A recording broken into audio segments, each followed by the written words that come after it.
Je m'appelle Christine Ligier. Je travaille pour le groupe GoSport depuis plus de 20 ans maintenant. Donc là d'ailleurs nous sommes devant la centrale d'achat, le siège de l'enseigne GoSport, qui aujourd'hui malheureusement tente de disparaître après 45 ans d'existence. Nous avons été repris en 2021 par donc une entreprise qui est foncière immobilière bordelaise, la FIB, représentée par un monsieur très connu maintenant aujourd'hui dans les médias, monsieur Oyon, pour lequel effectivement il y avait des projets pour l'enseigne, pour lesquels d'ailleurs nous étions relativement favorables, parce qu'on a été effectivement concertés à ce moment-là lors de cet rachat, avec des projets qui paraissaient en tous les cas tenir la route. Et puis on s'est rendu compte que ça a mis un petit peu de temps quand même pour démarrer. Fin 2021, donc enfin ces personnes, toute la structure montée sur le rachat de Seritel, HPB, Hermium Brand People, enfin People Brand d'ailleurs, il y avait quand même une volonté de mettre le people avant le brand, mais on se rend compte qu'aujourd'hui, on va pas dire aujourd'hui, on va dire surtout depuis la chute de notre cousine Camailleux en août 2022, rapidement nous avons été alertés et il s'est trouvé qu'effectivement nous avons déclenché un droit d'alerte qui a été surtout porté en tous les cas par les commissaires aux comptes de notre entreprise pour alerter effectivement sur des non-réponses à des questions posées dans le cadre de ce droit d'alerte, et porté par les commissaires aux comptes qui se sont rendus compte aussi de sujets financiers un peu troubles et douteux, sans réelle explication. Donc aujourd'hui, nous sommes en mars 2023. Ça fait 6 mois que nous portons une défense de notre entreprise contre notre patron. Donc là, une situation totalement inédite et complètement ubuesque de savoir qu'on s'est fait dépouiller. Au final, l'entreprise s'est fait dépouiller par son propre repreneur. Donc aujourd'hui, nous sommes en phase de redressement judiciaire et donc dans le cadre d'une éventuelle reprise à ce jour avec différents acteurs qui se sont positionnés.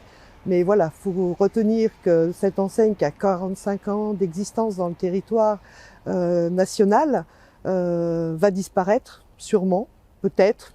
Nous sommes encore dans les prémices et l'aboutissement des offres par deux candidats majeurs. J'ai envie de dire quel gâchis. Maintenant, il faut souhaiter qu'il y ait une suite quand même apportée au niveau de l'entreprise, parce que, faut le rappeler, il y a 2160 salariés, il y a du savoir-faire, il y a une vraie place pour cette enseigne, mais bon, qui sera relayée par une autre enseigne. Moi, je m'interroge beaucoup du coup sur les conditions de reprise quand les dirigeants vendent des entreprises à d'autres patrons et qu'il n'y ait pas plus que ça de vérification, parce qu'on s'est quand même rendu compte que dès que nous avons déclenché le droit d'alerte, dès que ça a commencé à être vraiment installé dans les médias, on a été contacté par des gens qui se sont fait aussi abuser, entre autres sur des projets comme à Marseille, sur ce complexe qui était prévu pour des seniors, qui ont effectivement fait des avances d'achat de logements qui restent encore en l'état de non-aboutissement. Quand on voit aussi les campus académiques, qui étaient certes une très belle idée, mais qui pour aujourd'hui sont 3 à avoir été fermés, donc on mis aussi des étudiants sur le carreau. Aujourd'hui on se retrouve avec des salariés, donc on voit que ça touche vraiment toutes les catégories, les jeunes, les anciens, les personnes actives sur le marché du travail.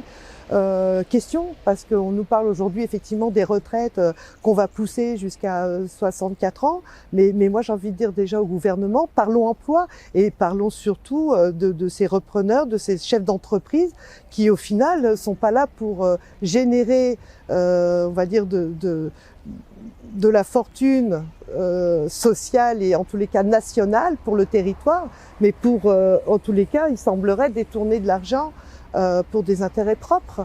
Donc ça m'interroge énormément et je trouve ça vraiment...